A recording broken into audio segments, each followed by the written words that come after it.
5 seconds. Usually, the Secretary General of either House of the Parliament by rotation, the returning officer issues a public notice of the intended election inviting nomination of candidates. Any person qualified to be elected and intending to stand for election is required to be nominated by at least 20 members of Parliament as proposers and at least 20 other members of Parliament as seconders. The nomination papers are scrutinized by the returning officer and the names of all eligible candidates are added to the ballot. The election is proportional representation by means of a single transferable vote by open ballot. Voters stack rank the candidates, assigning 1 to their first preference, 2 to their second preference, and so on.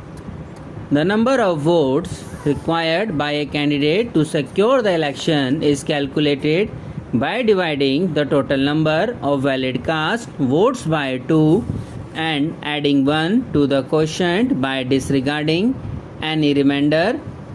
If no candidate obtains the required number of first preference votes, the candidate with the fewest first preference votes is eliminated and his/her second preference votes are transferred.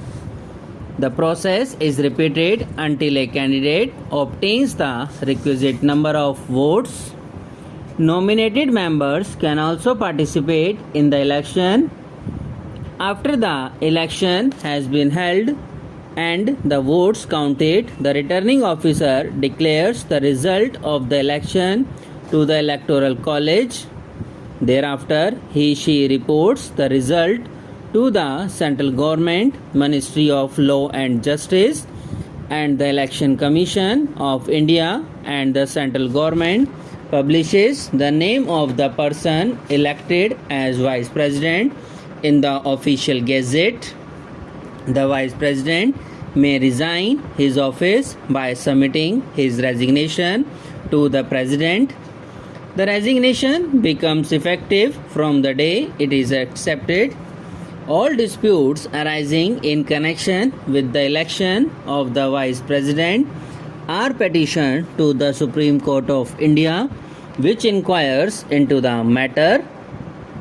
The petition is heard by a 5-member bench of the Supreme Court, which divides on the matter. The decision of the Supreme Court is final. Supreme Court shall inquire and decide regarding doubts and disputes arising out of or in connection with the election of a Vice President per Article 71(1) of the Constitution. Supreme Court can remove the Vice President for the electoral malpractices or upon being not eligible to be Rajya Sabha member under the Representation of the People Act 1951, subject to Article 71(3). Parliament made applicable rules procedure to petition the Supreme Court for resolving the dispute only that arise during the election process of the Vice President, but not the doubts that arise from his unconstitutional action, deeds, or changing Indian citizenship during the tenure of Vice President, which may violate the requisite election qualifications.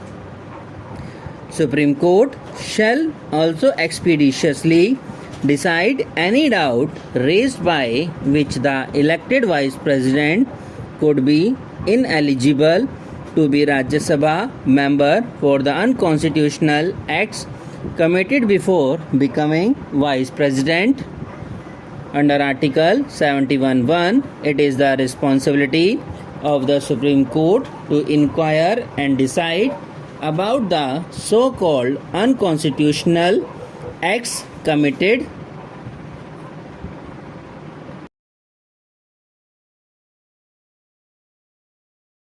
Subscribe now and press the bell icon.